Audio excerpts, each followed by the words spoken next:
corto, ¿ya? No quiero que me copien toda la lectura, solamente lo más importante de ello.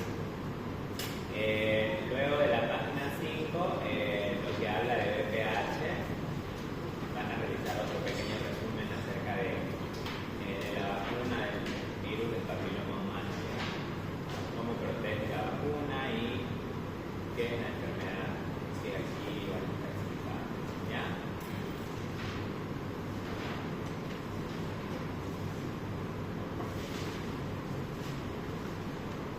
Luego, en lo que es el uso de pantalla, la página 7,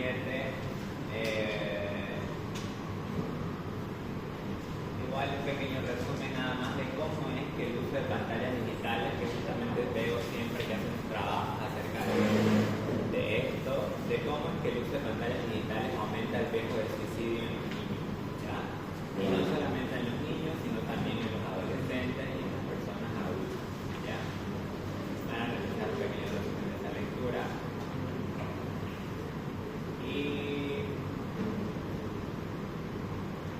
lo mismo con la lectura de la página 8 y 9 que habla de Alzheimer, ¿ya? Que es algo que ya hemos visto en la etapa de la adultez tardía, que es una de las problemáticas de esta etapa, ¿ya? El Alzheimer, cómo afecta en la vida de la persona y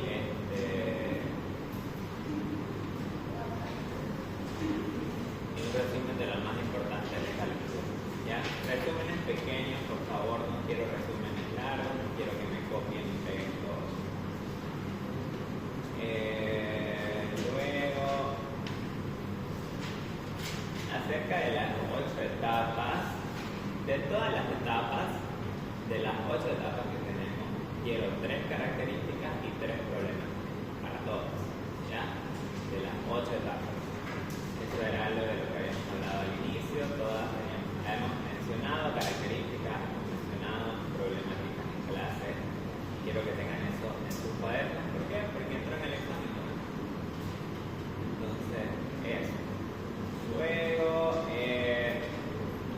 van a esquematizar, van a buscar, primero que nada, qué es un esquema, ¿ya? Porque nadie esquematizó en el examen. No hacen esquemas en el colegio. ¿Cómo se hacen esquemas?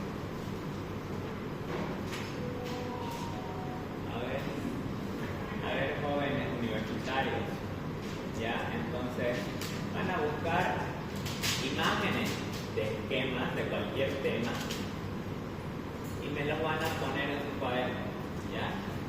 Así como busquen esas imágenes de esquemas en el cuaderno, las pueden imprimir, las pueden pegar, las pueden copiar, como ustedes deseen. Buscan un esquema de cualquier tema en específico. Así como ese esquema que han buscado, van a realizar un esquema acerca de la maduración biológica luego, abajito de ese esquema que vayan a pegar, ¿ya? Un esquema explicando cronológicamente esos cambios de la maduración biológica, mencionando la adrenarquia, mencionando cómo se produce la adrenarquia, habíamos hablado que se dan las glándulas suprarrenales por la liberación de ciertas hormonas. Habíamos hablado que para que inicie la adrenarquia primero se van a liberar ciertas hormonas, que era lo que le preguntaron acerca del hipofisogonadal en el examen. Entonces, eso era lo que tenía que responder. Eso es para el cuaderno, ¿ya? En el texto, aquí, en este cuadrito, igual les pide que estigmaticen los cambios. Y lo van a hacer pero con lápiz aquí en el texto, ¿ya?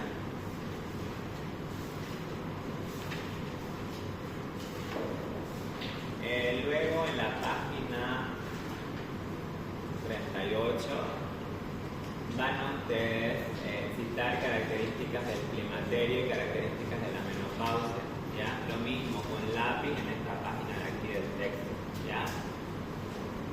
Van a citar esas características y esas características solamente del climaterio y de la menopausia. Tenían un cuadro en las diapositivas que les envié de las diferencias de ambos. Entre las características del climaterio también pueden entrar las manifestaciones clínicas de esto. el tiempo de duración también del mismo, ¿ya? En la menopausia igual es ¿ya? Eso en el texto.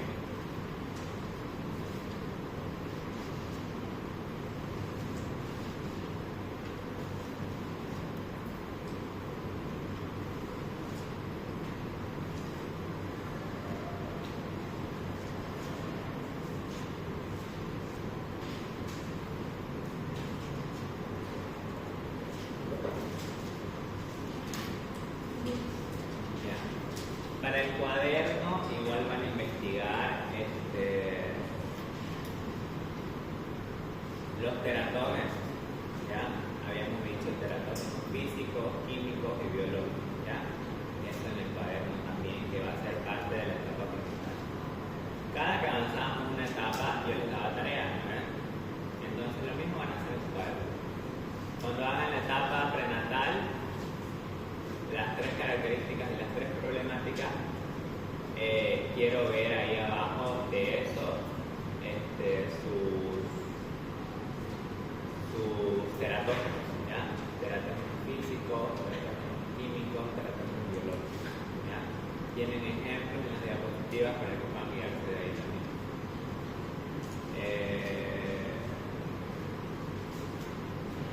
Cuando vayamos a la etapa de la primera infancia, igual, después de las características y de las problemáticas, abajito quiero ver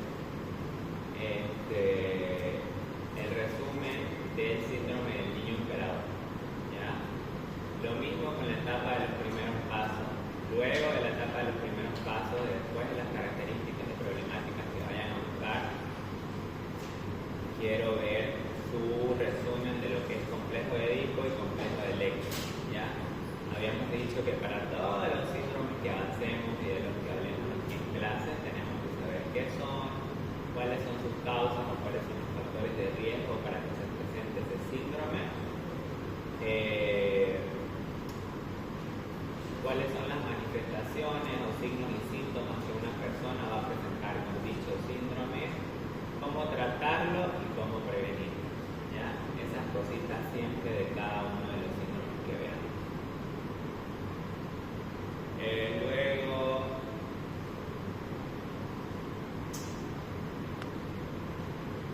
en lo que es la etapa de la adolescencia, lo mismo. Después de las tres características y tres problemáticas que vayamos a investigar, van a investigar tipos de amenorreas fisiológicas y tipos de amenorreas patológicas, ¿ya? Luego de eso, más abajito, vamos a investigar dismenorrea primaria y dismenorrea secundaria. Y luego más abajito vamos a investigar un poco acerca de azospermia e hipospermia, cuáles son las causas para ello.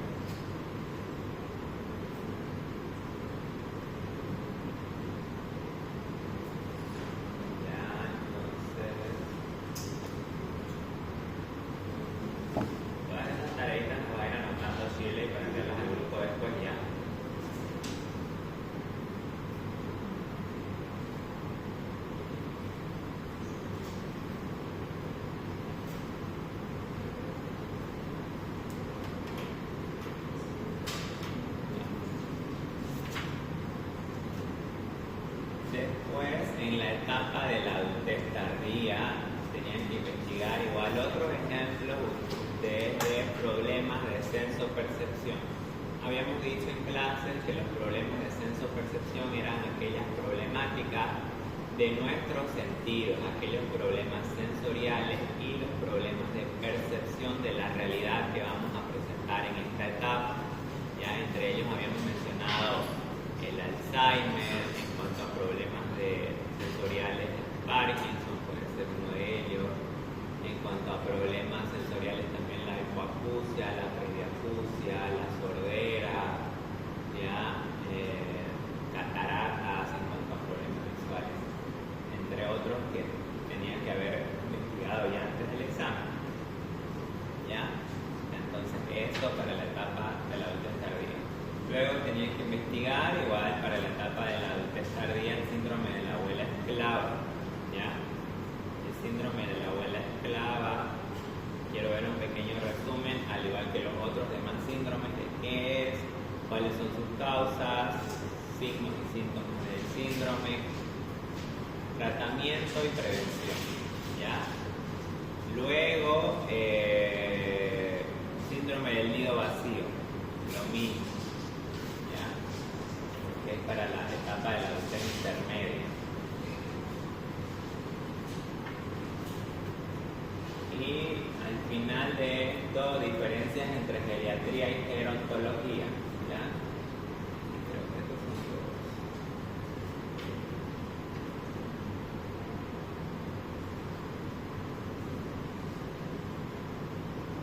Ya, al final de todo ello, diferencia entre geriatría y gerontología.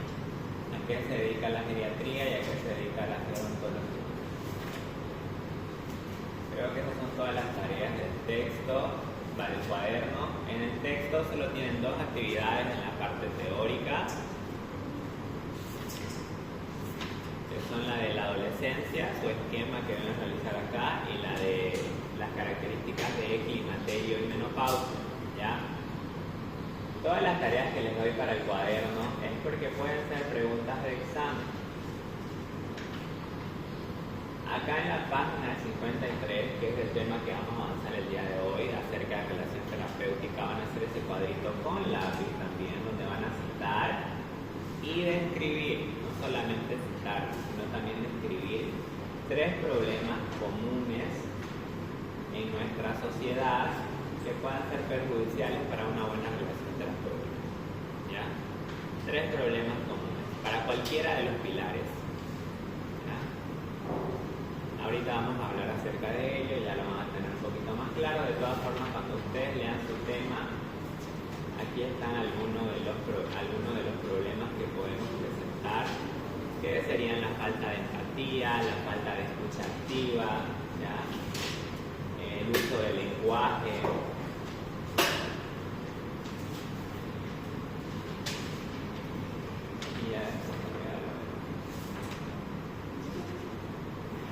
todo lo que es en el texto, en la parte teórica con lápiz, ¿ya? En la parte de atrás del texto tienen una parte práctica. Aquí van a realizar con lapicero el contexto, así como está acá. Ya aquí todo esto tiene que estar con lapicero. Esto lo vimos en nuestra diapositiva, ¿no es? De esta manera vamos a realizar el círculo, vamos a explicar con un ejemplo cómo se hace el contexto, es decir, vamos a poner los datos que hemos sacado de internet acerca de nuestra problemática, y luego vamos a citar ejemplos de verbos en esta parte de acá, de verbos para nuestros objetivos, que son verbos de investigación. Esto de acá todavía no lo voy a revisar porque son entrevistas y testimonios que supongo que ya lo estamos haciendo con nuestros grupos, porque ya ha pasado un tiempo desde que terminamos de avanzar los pasos, pero seguramente todavía no lo he realizado por completo. Entonces todo esto al final del semestre, después de las exposiciones, lo voy a revisar y tiene que estar hecho con la lapicero, ¿ya? De acuerdo a las entrevistas que han realizado, de acuerdo al testimonio que han realizado. No quiero ver testimonios de 3 líneas, ¿ya?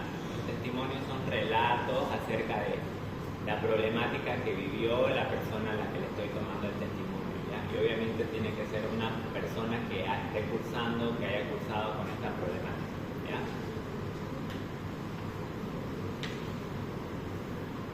Entonces aquí son 2 testimonios que les pide el texto y aquí su entrevista, ¿ya?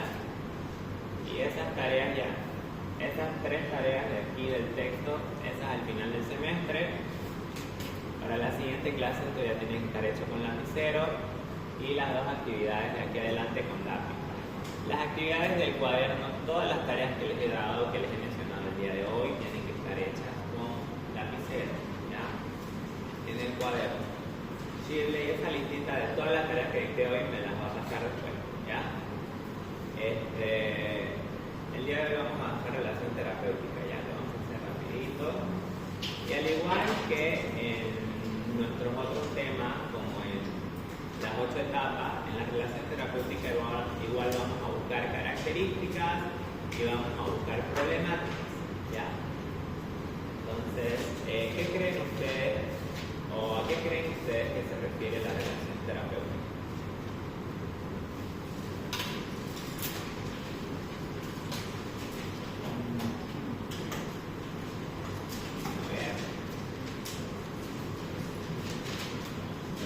paciente y doctor, o sea, que tienen una relación, o sea, que por ejemplo hay veces que los pacientes se aprovechan de la relación amistosa que tienen con el doctor, o sea, le pide favores y esas cosas, a veces lo perjudica. Aquí dice su compañero que es cuando los pacientes se aprovechan del doctor. La confianza. Se aprovechan de la confianza del médico. ¿Qué creen ustedes? Otros puntos de vista acerca de la relación terapéutica. Cuando ustedes le dicen relación terapéutica, ¿qué se les viene a la mente? La relación terapéutica puede ser la relación entre un paciente y un médico, entre un paciente y una enfermera, entre un paciente y un psicólogo, entre un paciente y un terapeuta. Ya por eso se llama relación terapéutica. ¿Ya? Sin embargo, en la carrera de medicina nosotros manejamos la relación terapéutica como la interacción que establece el médico, que se establece entre el médico y el paciente, con el fin de devolverle al paciente la salud, ¿ya? De aliviar el padecimiento que está sufriendo y de prevenir también su enfermedad, ¿ya? Porque nosotros como médicos lo primero que debemos hacer es promoción y prevención en salud, ¿ya? Nosotros promovemos las actitudes saludables y el estilo de vida saludable. Como médicos debemos nosotros promover estos estilos de vida saludables para que no tengamos, o bueno, nuestros pacientes no tengan problemas más adelante de salud, ¿ya? Y prevenimos de manera en la que informamos a los pacientes de todos los riesgos que pueden llegar a tener si no tienen un estilo de vida saludable, si no usan métodos anticonceptivos, si no previenen enfermedades, ¿ya? Entonces, nosotros como médicos primero siempre debemos prevenir y promover salud, ¿ya? Porque es más fácil hacer eso que ya tratar una enfermedad, ¿ya? Entonces, cuando les digan a ustedes, definan qué es la relación terapéutica, ustedes van a decir que la relación terapéutica es la interacción que tiene el médico con el paciente con el fin de devolverle su salud, aliviar su padecimiento y sobre todo prevenir la enfermedad, ¿ya? Es un vínculo beneficioso tanto para el paciente como para el médico, ¿ya? Entonces la relación terapéutica se va construyendo mediante la conversación que uno tiene con su paciente, ¿ya? Cuando ustedes llegan a un consultorio, cuando un paciente llega a un consultorio, lo primero que se hace, ¿qué es? Hacer la clínica. Hacer la historia clínica, ya, ¿sí? ¿Qué es la historia clínica? El registro de que el paciente llega al consultorio y que está acá. La historia clínica es un documento médico-legal en donde nosotros vamos a describir cómo llega nuestro paciente y vamos a saber y preguntarle acerca de sus antecedentes patológicos, antecedentes familiares, antecedentes no patológicos. En esta historia clínica nosotros vamos a contar la historia de la enfermedad, vamos a contar cómo llegó el paciente a nuestro centro de salud, vamos a contar qué tratamiento o a qué diagnóstico llegamos primero y qué tratamiento se decidió realizar con este paciente. Entonces, por eso la historia clínica es un documento médico legal con el que nosotros vamos a respaldarnos de que no tuvimos o hicimos negligencia con el paciente, ¿ya? Entonces, lo primero que hacemos siempre cuando un paciente entra a nuestro consultorio es hacerle su historia clínica. Pero a esto se le llama, a todo lo que mencioné anteriormente acerca de los antecedentes, acerca de la historia de la enfermedad del paciente, de sus datos personales también, todo eso se llama anamnesis, ¿ya? La anamnesis van a ser todas esas preguntas y ese discurso que se establece entre el médico y el paciente, ¿ya? Se va a ir construyendo esta relación y nosotros debemos formar este vínculo con nuestro paciente en donde donde el paciente va a tener la confianza de contarnos a nosotros qué es lo que está padeciendo, hace cuánto, si tomó algún medicamento, cómo sucedió todo esto, hace cuánto tiempo viene con este padecimiento, ¿ya? Entonces nosotros en la relación terapéutica debemos tener esa comunicación interpersonal con el paciente para que podamos llegar a un correcto diagnóstico, ¿ya? Muy aparte de todas las preguntas y la conversación que tenemos con el paciente, luego de ello viene nuestro examen físico, en donde vamos a explorar al paciente y vamos a ver qué es lo que tiene, qué signos y síntomas presenta, ¿ya?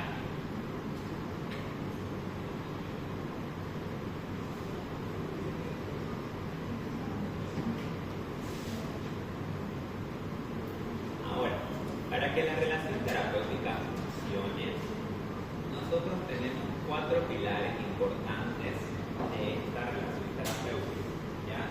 Los 4 pilares de una buena relación médico-paciente son 4 y se llaman médico, paciente, enfermera y hospital, ¿ya? Estos 4 pilares de la relación terapéutica van a presentar ciertas características o deben incluir ciertas características para que esta relación sea exitosa, ¿ya? Aparte de las características y problemáticas que vamos a mencionar el día de hoy en clases, quiero que ustedes investiguen más características y más problemáticas para sus cuadernos, ¿ya? Eso en el cuaderno.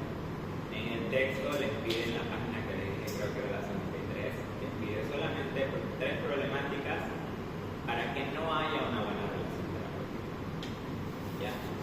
Entonces, las características, vamos a empezar con las características que debería cumplir un hospital para que la relación terapéutica sea exitosa. Primero, mi centro de salud, mi hospital debe ser accesible para que cualquier paciente pueda ingresar a él. Es decir, debería haber un hospital por cada manzano en nuestra ciudad. ¿Será que es así? No. Entonces, no todos los pacientes tienen la dicha o no todas las personas tienen la dicha de estar cerca de un hospital. Esto dificulta que los pacientes puedan ir a consulta o puedan hacerse chequeos médicos rutinarios y solo acuden a consulta cuando están muy enfermos. Y el problema es que se automedican, ¿ya? Entonces, para que nuestra relación terapéutica sea exitosa, primero debemos tener la accesibilidad. El hospital debe ser accesible para cualquier persona, ¿ya? Otra cosa es que el hospital debe ofrecer todos los servicios básicos para atender a un paciente, ¿ya? Porque si nuestro hospital no cuenta con los servicios básicos, no cuenta con la infraestructura, no cuenta con los medicamentos, no cuenta con los equipos para atender a un paciente, ¿cómo vamos a resolver el problema? Si no tenemos las herramientas para hacerlo. Entonces, esas son algunas de las características que debería, por lo menos básicas, presentar un hospital para que mi relación médico-paciente sea exitosa, ¿ya? Porque digamos que llega un paciente, más adelante vamos a ver, creo que niveles de atención en salud. Hay diferentes niveles de atención en un hospital. Tenemos hospitales de primer nivel, de segundo nivel, de tercer nivel y hay hospitales de cuarto nivel también. No tenemos hospitales de cuarto nivel en nuestro país, pero tenemos los otros 3 niveles, ¿ya? Entonces, la manera adecuada de asistir a un hospital o de asistir a un centro de salud es primero acudir al primer nivel, ¿ya? Uno acude al primer nivel, si el primer nivel no puede resolver la problemática que estamos sufriendo, nos van a derivar a un segundo nivel, que es el que cuenta con las 4 especialidades básicas, ¿ya? Que son cirugía, medicina interna, ginecología y pediatría. Si nuestro hospital de segundo nivel no puede resolver o está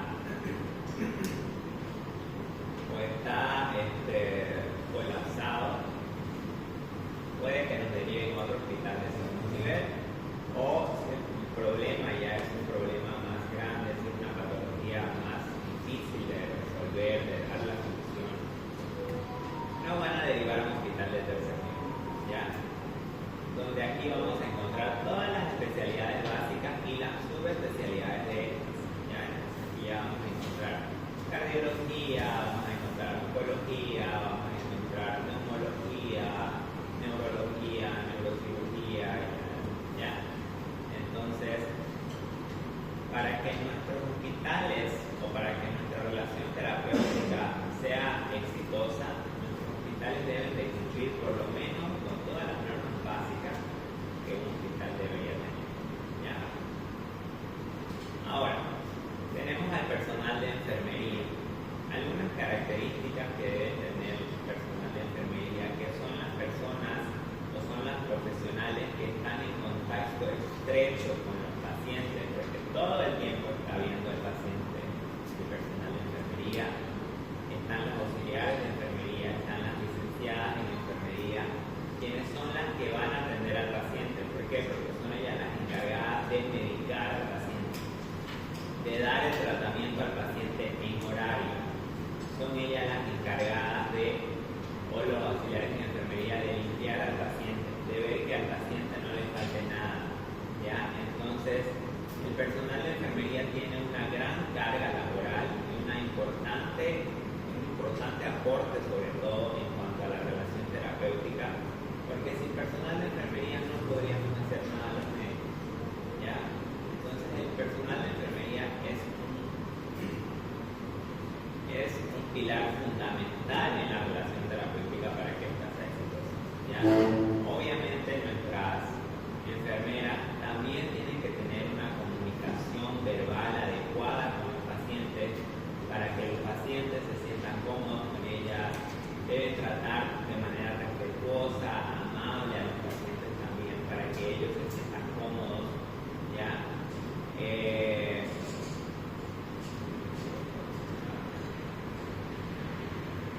Hay una imagen que les quería mostrar acerca de la relación terapéutica, no recuerdo bien cómo decía algo así de que el paciente ya está sufriendo demasiado con el padecimiento que tiene como para que llegue al hospital y lo sigamos tratando mal. ¿Ya? Entonces, la idea de que un paciente llegue al hospital a ser atendido es de que quiere dejar de sufrir con la enfermedad que está padeciendo. Entonces, nosotros no podemos tratar mal a nuestros pacientes. Debemos ser empáticos, ¿ya? Debemos tratar a los pacientes como si fueran nuestros familiares o como nosotros quisiéramos que trataran a nuestros familiares, ¿ya?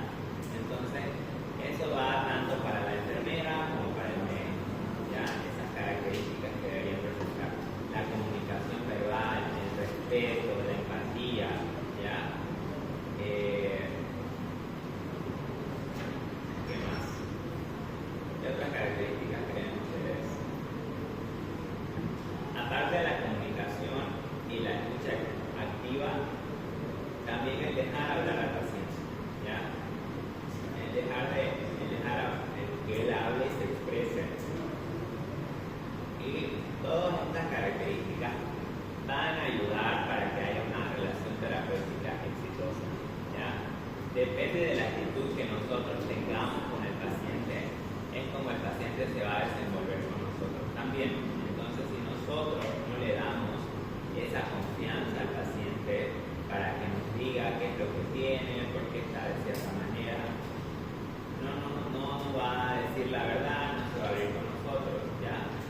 Entonces, y obviamente, tanto el paciente como tanto el médico como la enfermera tienen pues que tener la habilidad y tienen que tener el conocimiento para tratar igual al paciente de manera adecuada, llegar a un correcto diagnóstico y poder tratar la enfermedad y resolver el problema, ¿ya? Luego tenemos al paciente, que el paciente obviamente también tiene que tener características que debe cumplir para que la relación terapéutica sea exitosa. Hablábamos de la escucha activa y de la comunicación verbal, y también está la comunicación no verbal, en la que el paciente también debe cooperar tanto con el personal de enfermería como con el médico, para que esta relación médico-paciente sea exitosa. Porque si el paciente es un paciente de cuidado, es un paciente que no quiere hablar, que no quiere expresarse, que no confía en los médicos o en el personal de enfermería, entonces no va a haber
antibióticos cada 8 horas. Entonces, ¿cuántos antibióticos tiene que tomar en una semana? 21 tabletas. Entonces, el paciente va, se compra sus tabletas o le dan sus tabletas en farmacia y dice, ay, pues son muchas tabletas, voy a tomar la mitad. Ya voy a tomar la mitad porque por ahí me va a hacer mal a mi hígado, me dijo mi vecina que hace daño muchas tabletas.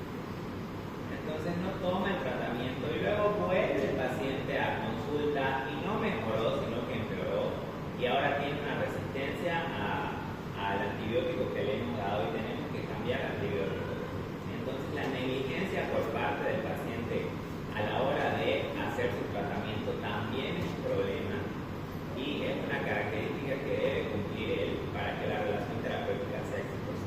¿Ya? Y en cuanto al médico, lo mismo que con el personal de enfermería: escucha activa, empatía, respeto, ya comunicación con el paciente para que la relación terapéutica sea exitosa. ¿Ya? ¿Alguna pregunta, alguna duda hasta aquí?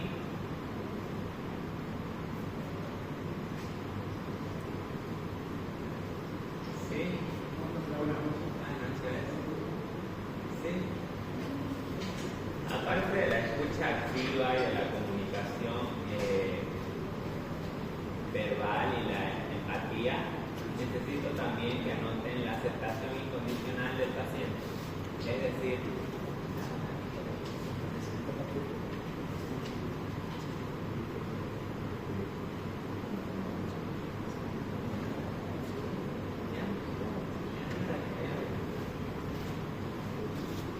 acerca de la aceptación incondicional del paciente, a esto nos referimos con que nosotros no debemos hacer juicios, no tenemos que tener prejuicios en contra de nuestro paciente. Nosotros tratamos de la misma manera a todos los pacientes que van a nuestra consulta.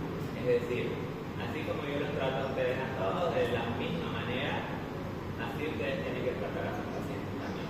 ¿Ya? Entonces, ustedes dicen, ay, el auxiliar es malo conmigo. No, el auxiliar es malo con todos. Entonces no hay un favorito. Así que de esa misma manera ustedes deben ser empáticos, deben escuchar a sus pacientes, deben respetarlos y sobre todo no juzgarlos por su apariencia o por su estado económico. ¿Ya? No es que va a venir un paciente que vemos que es de bajos recursos, que tiene ropitas aquí que no sé, no son adecuadas, qué sé yo, y vamos a decir, bueno, se ve que no tiene recursos, le voy a cobrar menos. Y viene otro paciente que vemos que tiene un iPhone, que tiene cadenas por aquí, así, vamos a decir, este tiene plata, lo voy a pelar. No, a eso nos referimos con la aceptación incondicional del paciente. Ya no debemos tratar de manera diferente a ninguno de nuestros pacientes, sino más bien tratarlos a todos de la misma manera, ya siempre con respeto, con empatía y escuchándolos activamente a todo lo que nos dice. Ya, ¿puede pasar? Van a escuchar un ratito aquí a sus compañeros.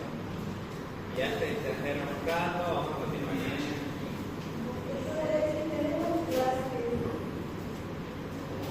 ¿Qué? Será a las 7:45.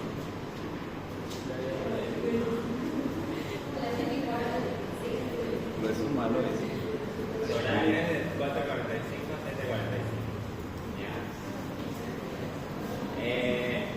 Ahora vamos a ver algunas de las problemáticas que tenemos igual para los 4 pilares de la relación terapéutica. ¿Ya? En la primera imagen podemos observar que hay pacientes en el piso, hay colchones, colchonetas en el suelo donde están los pacientes. Lo mismo en esta imagen de acá, donde vemos pacientes en estas camillas que están separados por un espacio muy pequeño y es aquí donde se adquieren enfermedades intrahospitalarias. Estas no son las condiciones adecuadas para que un paciente esté en un hospital, pero lastimosamente la realidad de los hospitales es esa, que están colapsados de pacientes, que no hay espacio. Aquí en la imagen que tenemos que sacamos de un noticiero que dice médicos en emergencia por falta de equipo, de 400 camas que se tienen, solo hay 6 de terapia intensiva. ¿Ya? Hay muchos pacientes que necesitan entrar a UCI quirúrgica, que necesitan entrar a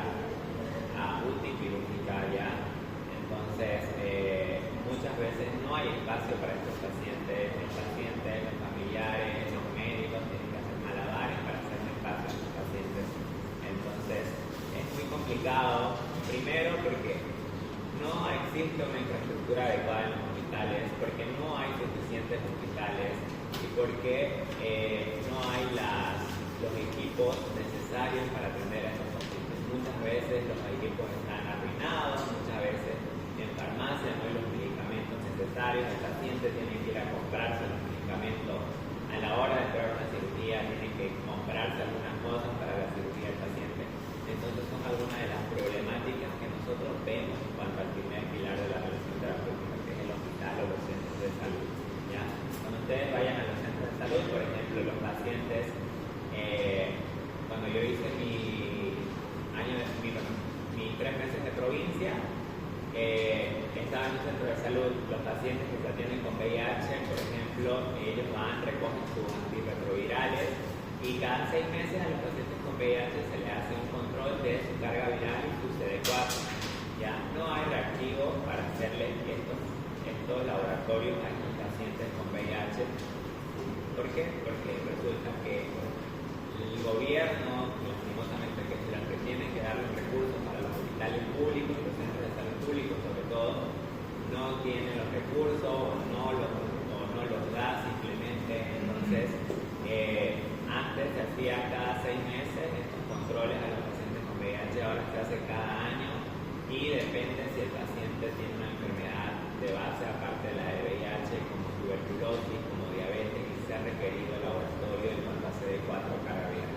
Es un ejemplo de la falta de infraestructura, la falta de medicamentos, la falta de laboratorios, la falta de reactivos que existen en los hospitales públicos, sobre todo cuando ustedes vayan al Hospital San Juan de Dios, siempre están en paro, siempre no hay tal cosa, no hay atención, pero no es porque los médicos quieren, no es porque los médicos están de flojo o no quieren trabajar, sino que ustedes se van a dar cuenta cuando ya estén haciendo su internado que no puedes trabajar si no tenés los recursos, ¿ya?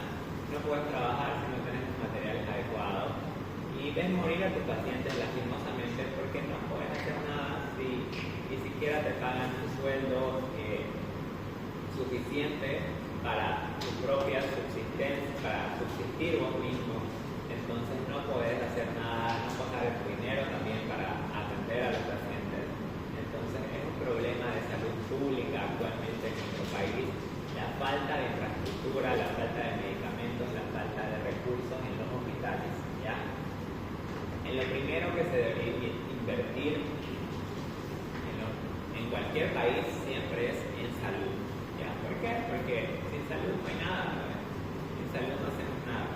Y en esta imagen igual vemos algo que vimos mucho durante la etapa de la pandemia en el 2020, la falta de oxígeno, ya que esta imagen igual representa la falta justamente de insumos para los hospitales, ¿ya?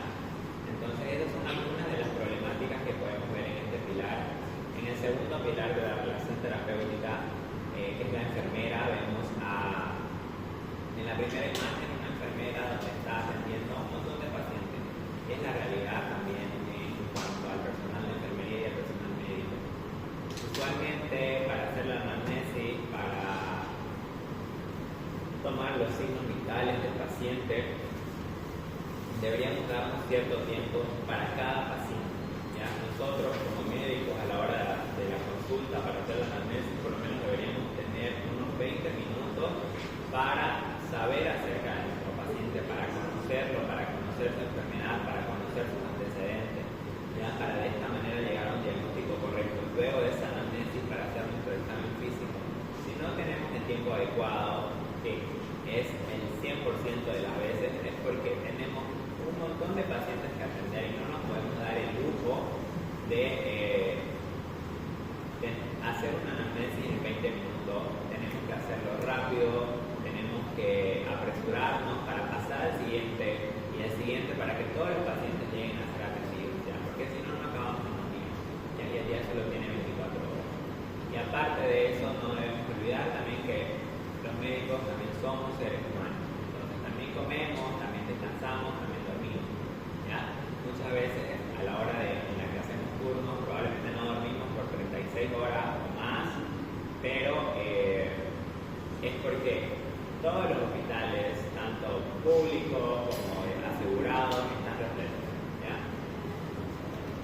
igual aquí que las enfermeras son las que se encargan del paciente. Como les decía yo anteriormente, son las que tienen el contacto estrecho con los pacientes y muchas veces estas enfermeras tienen que llegar a cargar con los pacientes, tienen que levantarlos de sus camas, si son pacientes que no pueden levantarse, para llevarlos a hacer sus necesidades, para limpiarlos.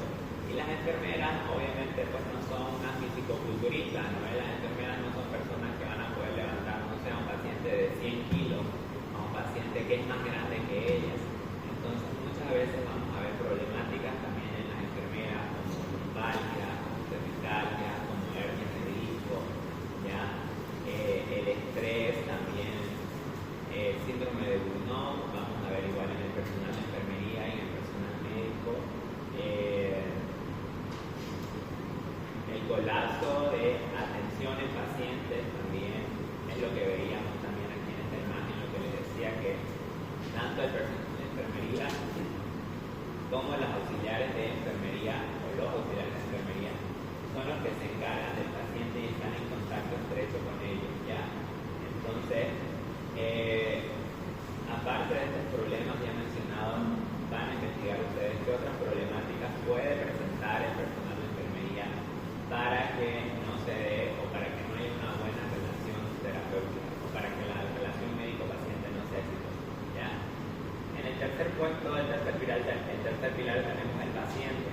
Una de las problemáticas o uno de los muros con los que nos vamos a atravesar es que muchas veces nuestros pacientes van a ser de áreas rurales, muchas veces nuestros pacientes no van a ser constantes a la hora de hacer su tratamiento, es decir, vienen a consulta, le dan un tratamiento, tienen que volver a la siguiente semana, pero los pacientes viven en áreas rurales, no pueden volver la siguiente semana, simplemente ya no quieren volver la siguiente semana y se sintieron mejor con el tratamiento que les dieron y ya no vuelven, y vuelven ya cuando ya empeoraron, ¿ya? Entonces esa es una problemática de los pacientes son de áreas rurales, o que también los pacientes no hablan en español, ¿ya? Muchas veces vamos a tener nosotros pacientes que hablen quechua, que hablen aymara, que hablen guaraní, pacientes que no vamos a entender y nos va a ser muy difícil para nosotros la comunicación con ellos, porque para empezar no vamos a tener una buena anamnesis por parte de ellos, porque cómo nos vamos a comunicar por señas. Entonces esa va a ser una barrera también a la hora de la relación terapéutica, la barrera del idioma en cuanto a la atención médico-paciente, ¿ya? Otra problemática frecuente que tenemos con los pacientes es el uso de la medicina tradicional. Muchas veces los pacientes optan por ir a la medicina tradicional porque dicen que es mejor, porque escuchan por terceras personas que fulanito de tal se curó del cáncer porque fue allá con el, no sé, con el chamán, con el curandero, van al huesero para que le compongan su fractura, ¿ya? Entonces ya luego los pacientes llegan al hospital ya con el brazo todo chueco, ya cuando está todo eso, su enfermedad ya está en una fase crónica, ya no se puede salvar de la extremidad que está afectada. Entonces el problema con la medicina tradicional es que hay que tener mucho cuidado de cómo la utilizamos. ¿Por qué? Porque no todas las personas que ejercen la medicina tradicional nos van a dar realmente un medicamento que nos pueda ayudar, nos van a dar un medicamento tradicional o una solución a nuestra problemática, ¿ya? Entonces muchas veces las personas que ejercen la medicina tradicional solamente son personas que te la van a charlar para ganar dinero, para sacarte el dinero, y entonces hay que saber siempre a dónde vamos a acudir en cuanto a medicina tradicional hablamos, ¿ya? De acuerdo a los niveles de atención en salud en nuestro país, hay una ley que dice que debe haber un consultorio de medicina tradicional en los centros de salud de primer nivel, y es así. Cuando ustedes vayan a los centros de salud de primer nivel de áreas rurales, van a encontrar que hay un médico tradicional también ahí, que también trabaja, pero en conjunto con la medicina tradicional, medicina natural, ¿ya? Hay siempre un médico de medicina natural, hay un naturista, siempre en los centros de salud de primer nivel que trabaja de la mano con los de la medicina tradicional para poder devolverle la salud al paciente, ¿ya? Luego vemos igual la automedicación, que es otra problemática muy frecuente en los pacientes que dicen, me duele la cabeza, me voy a tomar paracetamol, me voy a tomar un ibuprofeno.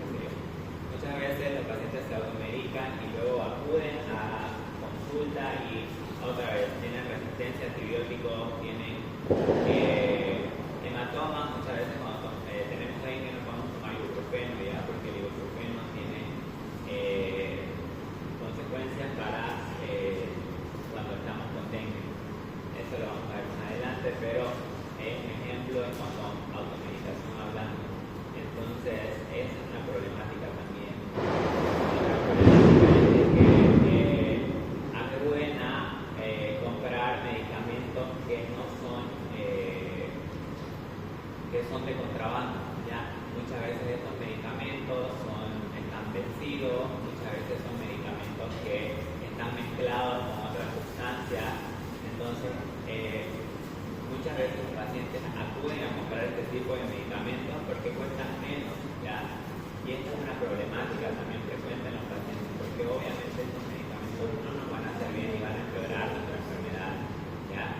Y igual, lo mismo, de comprar medicamentos porque fulanito de tal me dijo, igual me dolía la cabeza, yo me compré esta tableta y me hizo bien. Ya, cómpratela vos también.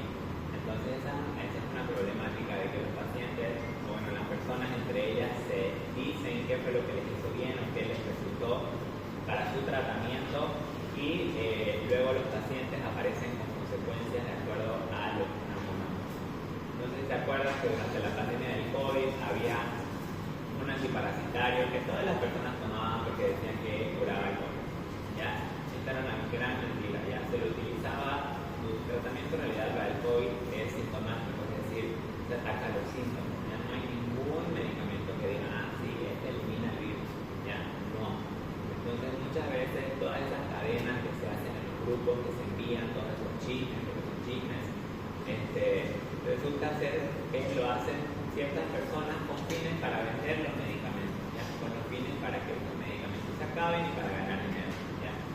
Entonces, esa es una problemática, igual la credibilidad de los pacientes a la hora de comprar medicamentos, ¿ya? Y por último tenemos al médico, que lo mismo que habíamos hablado acerca de problemática como para con enfermería, los pacientes, bueno, los médicos, perdón, son los que tienen también contacto con el paciente, ¿ya? Muchas veces, sin embargo, como hablamos del cansancio, hablamos de los turnos de 36 horas, ¿será que nosotros como seres humanos, aparte de ser médicos, vamos a funcionar al 100% después de hacer un turno de tantas horas y no dormir?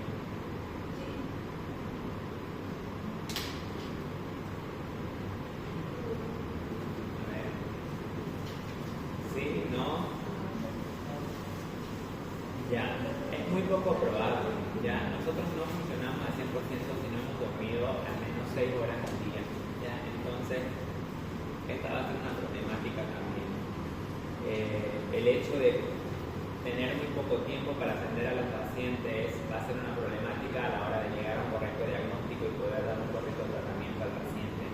Ya, lo mismo de no ser empáticos con los pacientes o prejuzgarlos por la manera en la que ellos visten, por su orientación, por su raza. Ya, esa es una problemática también que se podría presentar en cuanto a los médicos, ¿ya?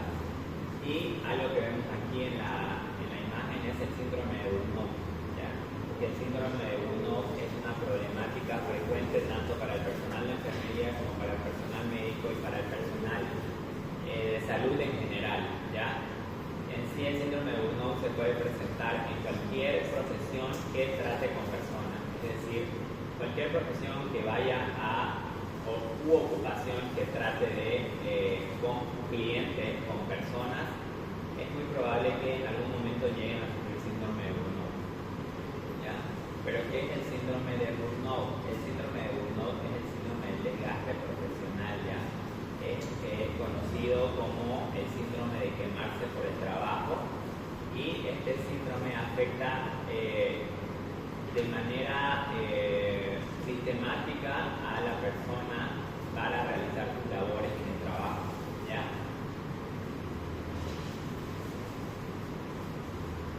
El síndrome de Burnout es una forma inadecuada de afrontar el estrés crónico, ¿ya? El estrés crónico al que estamos expuestos en el trabajo, Entonces, los rasgos principales del síndrome de Burnout, de cómo podemos identificar el síndrome de Burnout, es el agotamiento emocional, es uno de los principales rasgos del síndrome de Burnout, el agotamiento emocional, la despersonalización y la disminución del desempeño personal, ¿ya? La disminución del desempeño personal o la reducida realización personal, ¿ya? Esos tres rasgos son los principales rasgos del síndrome de Burnout, ¿ya? Entonces, esta es una respuesta al estrés laboral, es crónico, integrado por actitudes, por sentimientos negativos sobre todo hacia las personas con las que nosotros trabajamos. Entonces, se van a presentar estos rasgos porque estamos expuestos a todas estas cosas negativas en nuestro trabajo y no vamos a realizar nuestro trabajo de manera adecuada, ¿ya? Nos vamos a sentir más agotados, vamos a sentir que no tenemos un propósito en nuestro trabajo, no vamos a realizar, no nos vamos a desempeñar de la misma manera que lo hacíamos al inicio, ¿ya? Entonces, estos tres componentes que son el cansancio o el agotamiento emocional, este primer rasgo es la pérdida progresiva de energía, ya la pérdida progresiva de energía y el desgaste o la fatiga que va a llegar a tener una persona que esté cursando con síndrome de Burnout. Luego, la despersonalización se refiere a la construcción por parte de la persona de una defensa para protegerse de los sentimientos, sobre todo de impotencia, de frustración, ya, de no realización personal, de indefinición. Luego, la reducida realización personal o el abandono de la realización personal se va a referir sobre todo a que el trabajo pierde el valor que tenía antes de tener nosotros síndrome de Burnout, ¿ya? Entonces, el trabajo pierde ese valor que tenía antes para nosotros y una vez se presentan todos estos tres rasgos en la persona que está cursando con síndrome de Burnout, se van a presentar de manera insidiosa, de manera no súbita, van a ir presentándose paulatinamente y esto va a ser un proceso cíclico, ¿ya? En el que se va a repetir a lo largo del tiempo y como en todos los síndromes nosotros vamos a investigar, aparte de la definición que ya tenemos acá, qué es el síndrome de Burnout, los tres rasgos que tenemos aquí y qué otras manifestaciones o síntomas vamos a ver nosotros en el síndrome de Burnout. Se lo vamos a investigar para el cuaderno, ¿ya? Entonces hay 4 niveles para el síndrome de Burnout que son el leve, el moderado, el grave y el extremo. Eso vamos a investigar cuáles son, ¿ya? Que ahí nos van a decir en cada uno de los niveles qué se presenta en este síndrome, qué tipo de signos y síntomas se presentan en el síndrome. Y luego de investigar eso, vamos a saber ya cuáles son los factores de riesgo o cuáles son las causas para este síndrome. Y cómo tratarlo y cómo prevenirlo, ¿ya? Eso también lo vamos a investigar. Aquí tenemos en la diapositiva que hay 22 preguntas, hay una escala que se llama la escala de Maslow para responder acerca del síndrome de Burnout y para saber, es como una encuesta, para saber si una persona está cursando con síndrome de Burnout. Y en esta encuesta, las preguntas que están ahí, que vemos, todas esas preguntas del 1 al 20 son las que van a evaluar si una persona está cursando con cansancio emocional. Las siguientes van a evaluar si una persona está cursando con despersonalización. Y las últimas van a evaluar si una persona está cursando con realización o con abandono de la realización personal, ¿ya? Usualmente el síndrome de Burnout aparece cuando fracasan los mecanismos compensatorios de adaptación, ante situaciones laborales con estrés sostenido. El síndrome de Burnout básicamente se va a presentar por estrés crónico al trabajo, ¿ya? Y como decíamos, usualmente lo vamos a ver en el personal de salud porque son los candidatos perfectos para cursar con este síndrome. ¿Por qué? Porque tienen una alta cantidad de trabajo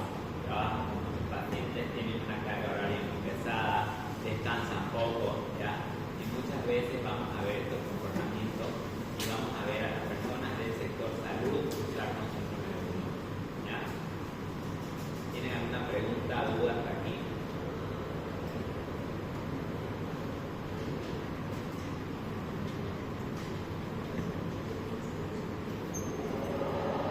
En cuanto al tratamiento y la prevención, vamos a mencionar algunos acá para síndrome de Burnout.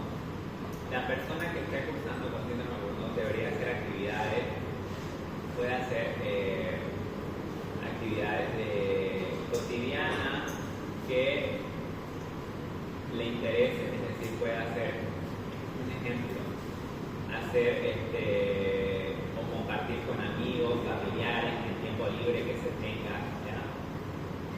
Fomentar una buena atmósfera de equipo en el trabajo, ya en los espacios comunes, tener objetivos comunes con los pares, es decir, con los colegas, ya limitar también la agenda laboral, que es otra manera de tratar el síndrome de Burnout, y formación también continua dentro del trabajo.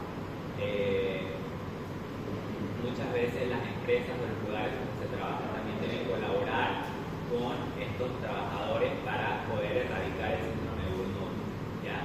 De manera de que haya un proceso de adaptación para estas personas y puedan librarse de este síndrome. También asistir a consulta psicológica, muy importante para sacar todo ese estrés sostenido que tiene el paciente, y probablemente no solamente viene por estrés de trabajo, sino también de la casa, y hacer actividades que te causen satisfacción, ¿ya? Esos pueden ser algunos métodos de tratamiento. Y cómo prevenirlo, igual, lo mismo, crear un ambiente laboral no tóxico, ya que es muy difícil en los hospitales, pero es una manera de prevenir el síndrome de Burnout. Bueno, aquí tenemos un ejemplo del síndrome de Burnout, ya son los estudiantes de medicina, y son estos cubos pequeñitos de primer año ustedes, y aquí van a terminar en 5 años, ya. De esta manera es como se representa, o cómo yo les podría representar de manera fácil el síndrome de Burnout, ¿ya?